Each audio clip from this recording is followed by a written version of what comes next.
let's get to our next topic. A woman writing for the Toronto Star says she created an AI-powered digital twin to ease her workload.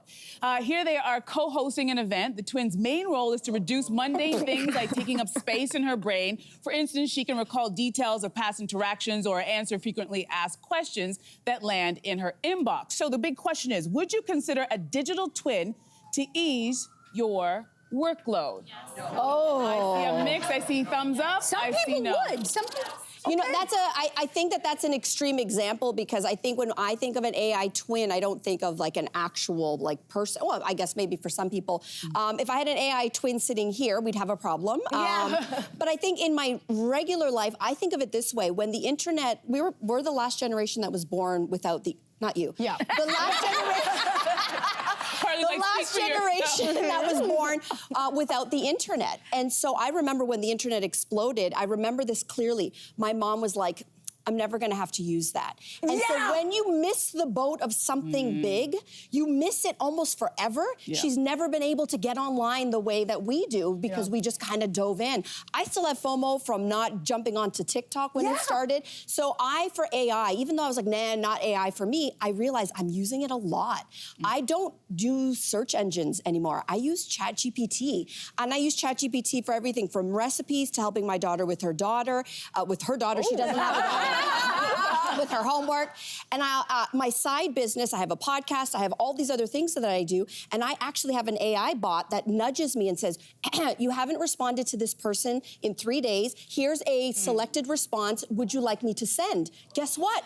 Most of the time I go, yes, great response. I'm already using it, and guess what? It takes so much time for mundane emails off my table. So guess what? I'm team AI twins. Okay, wait. All right, that's okay. I'd like to answer that because you make some good arguments, but okay, Sue, that is for your project because you're self-employed in that way. Say you work for a company, because this person works for a company, and you know, no matter what sector you're in, all these companies are doing what? They're cutting corners. So why would you, if you are an employed at a company and you want to keep your job, I assume, would you have a technology that can tell your boss, hey, this technology is doing probably 60% of her workload. So wait a second, let's do the math here and let's see if we can almost get rid of that person or more people out of this department so we can have less people, pay them less, and then just put the money into the technology. The technology doesn't need a day off. It doesn't take vacation. We could use it any time of the day. Just don't tell your boss that you're using it. Don't invent.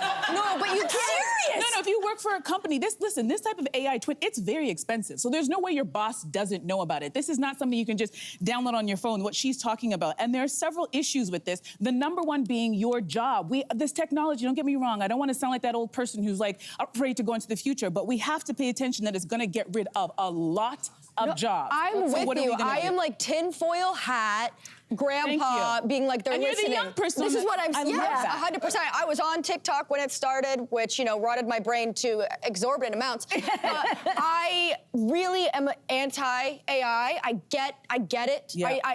I would never judge someone for their personal choices. But I always think about how Dr. Jeffrey Hinton, who won the Nobel Prize for inventing the programming that most AI is based off of, quit Google and has now dedicated his life to talking about how dangerous it is.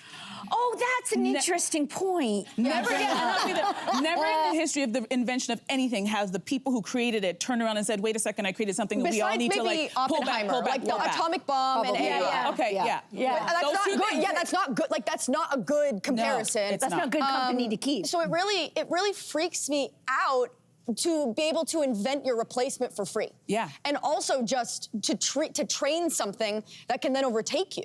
You know, I think AI can be used really great for really great things medically, but I think about this all the time. I read about it all the time because I haven't found somebody able to make an argument that hasn't made me terrified that it's going to take over the world. Yeah. Like, it really scares me. I know, Yes, I get it. There is a lot to be scared of, but when I think of medically what's happening, that there are AI machines that are able to detect breast cancer years before a doctor ever finds it, I'm okay with that. I'll be honest. We're okay with that. We're just saying if you're employed for the company, that you should think twice before you're like, this is a great idea. No, it's not, honey. Also, it's scary. The picture of, like, her AI twin looks terrifying.